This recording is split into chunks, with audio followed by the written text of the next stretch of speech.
Hi sir. Hi.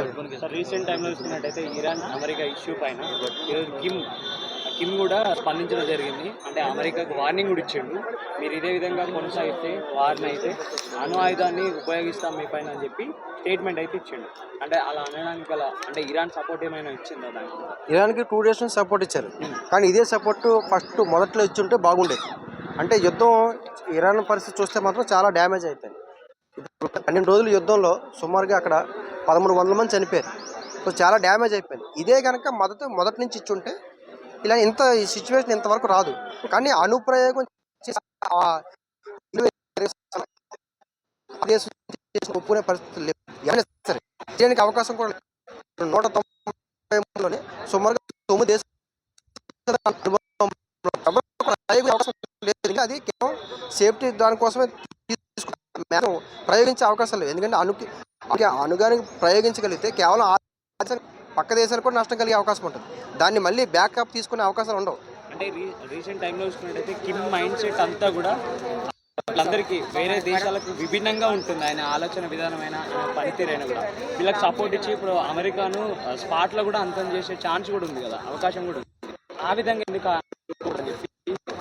అంటే దీనికి ఒక ఎండ్ తీసుకురావాలి అనే ఉద్దేశంలో కూడా ఆయన వ్యాఖ్యలు చేసి ఉండొచ్చు.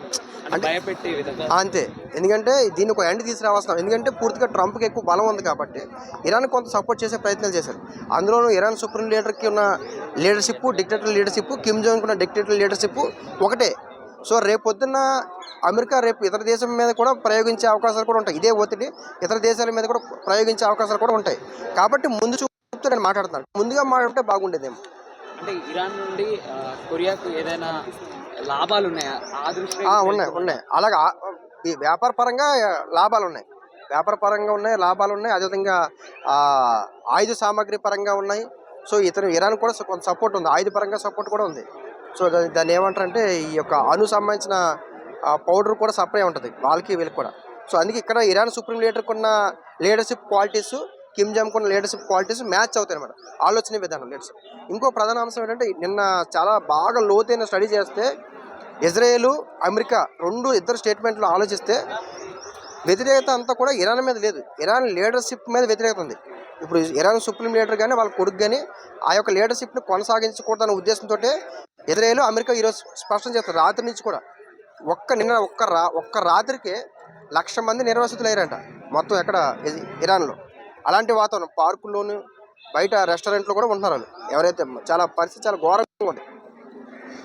అంటే ఇప్పుడు ఇలా చేయడం వల్ల ఇప్పుడు ఏదైతే ఆ వ్యాఖ్యానాలు చేసిన దానివల్ల యుద్ధం తగ్గే అవకాశం ఏమైనా ఉందంటే అమెరికా భయపడుతుంది కొంచెం ఉండొచ్చు. ఎందుకంటే కిమ్ కూడా చైనాతో సంబంధం మ్యాక్సిమం దగ్గర సంబంధం ఉంటాయి. చైనా కనుక ఇప్పుడు ఇరాన్కి బలం చేకూరంటే రష్యా పూర్తిగా వన్ సైడ్ సపోర్ట్ చేసే అవకాశం లేదు. ఇరాన్ సపోర్ట్ చేస్తుంది కానీ పూర్తిగా సపోర్ట్ చేయదు. ఎందుకంటే భారత్తో కూడా రష్యాకి చమురు ఒప్పందాలు ఉన్నాయి కాబట్టి పూర్తిగా సపోర్ట్ చేయదు. ఇప్పుడు కిమ్ అదేవిధంగా మనకి చైనా ఇవన్నీ కనుక ఇరాన్ సపోర్ట్ చేయగలిగితే ఖచ్చితంగా వారు ఆగడానికి అవకాశం ఉంటుంది. కానీ వాళ్ళు రివర్స్ వార్ చేసే పరిస్థితులు లేవు. నిన్న కూడా ఏవైతే మోర్ జలసంధి దగ్గర సుమారుగా 16 నౌకల్ని ట్రంప్ పేల్చేశారు. ఎందుకంటే వాళ్ళు పూర్తిగా అటు నుంచి ఏమి రానివ్వకేశారు. ఇదిగాక అమెరికా చాలా తీవ్రమైన ఒత్తిడి ఉంది, ప్రెజర్ ఉంది. ఇప్పుడు మన భారతదేశంలో కూడా అదే సమస్య వచ్చింది, ఎల్పిజి సమస్య. మనం అసలు ఎక్స్పెక్ట్ చేయలేదు. ఆల్రెడీ సెంట్రల్ గవర్నమెంట్ నుండి ఏదైతే ఇండియన్ గవర్నమెంట్ నుండి ఆల్రెడీ చెప్పారు కదా 45 days దాకా మన దగ్గర ఉంది గ్యాస్, ఎల్పిజి అదంతా ఉందని చెప్పింది. బట్ ఇప్పుడు వచ్చేసరికి సడన్గా ఇలాంటి చేంజెస్ రావడం ఎంతవరకు కరెక్ట్? అంటే ఉందని చెప్పి ప్రజల్ని మభ్యపెట్టే విధంగా, లేదంటే ఇదేదైనా బిజినెస్ ప్లాన్ అనుకోవచ్చా? బిజినెస్ ప్లాన్ కాదు. యాక్చువల్గా మనం చెప్పాలంటే భారతదేశంలో మొత్తం డిమాండ్ 31.3 మిలియన్స్ అనమాట. అంటే 31 లక్షల టన్నుల డిమాండ్ ఉంది. ఎల్పిజి డిమాండ్ మన భారతదేశానికి అవసరం. ఇందులోని 60 నుంచి 60% దిగుమతులు ఇతర దేశాల నుంచి వస్తుంది. మన దేశంలో 35 నుంచి 40% మన దేశంలో తయారు చేస్తారు. అందుకే మీరు చూడవచ్చు గత 15 సంవత్సరాల నుంచి కూడా రకరకాల గ్యాస్లు మన దేశంలో తయారు చేస్తారు. అంటే ఎరువులతో కూడా గ్యాస్ తయారు చేస్తారు. ఎందుకంటే మన దేశంలో గ్యాస్ ఇంకా మన సొంతంగా తయారు చేసిన అవసరం కూడా ఉంది మన దేశంలో.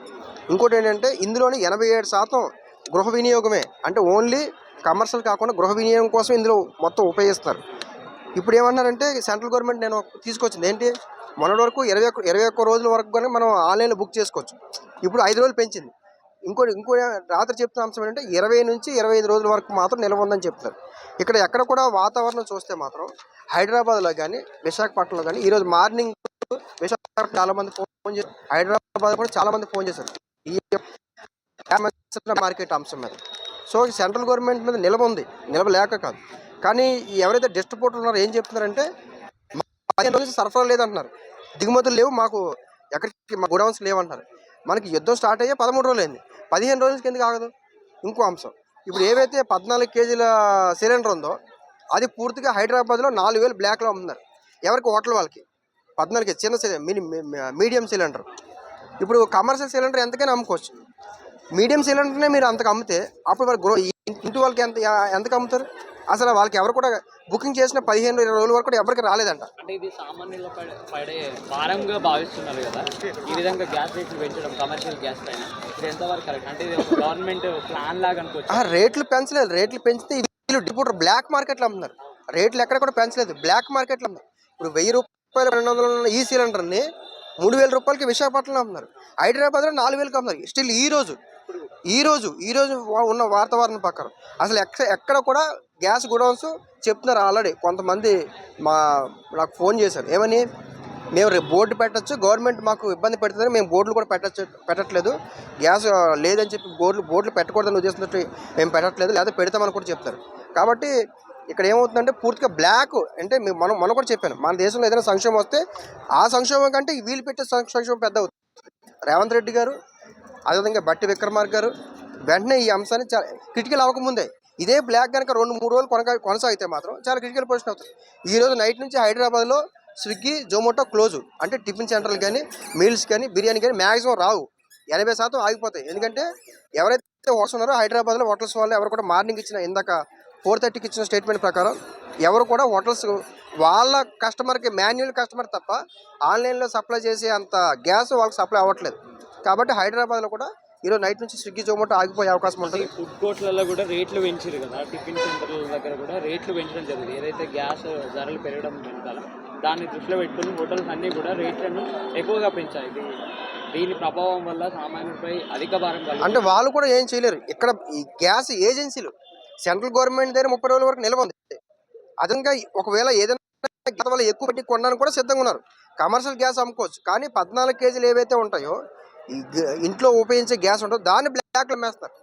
కమర్షియల్ గ్యాస్ అమ్ముకోవచ్చు. ఇప్పుడు అదే ప్రాబ్లం అవుతుంది. పెద్ద చిన్న హోటల్స్ వాళ్ళు ఎవరు కూడా రోడ్డు మీద పెట్టుకునే వాళ్ళు కావచ్చు, కర్రీ పాయింట్లు కావచ్చు, వీళ్ళు ఎవరు కూడా తట్టుకునే పరిస్థితి లేదు.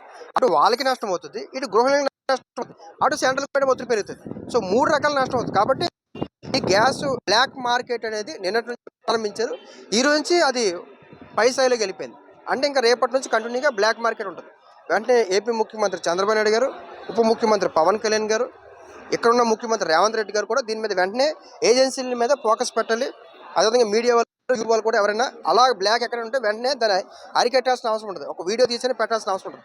ఎందుకంటే ఇది పెద్ద సంక్షోభంగా మారిపోయే అవకాశం ఉంటుంది. ఈ బ్లాక్ మార్కెట్ కనుక వారం రోజులు కొనసాగితే అది ఇంకా పెద్ద సంక్షోభంగా మారిపోయే అవకాశం ఉంటుంది. ఎలక్ట్రిక్ స్టవ్ల ద్వారా కూడా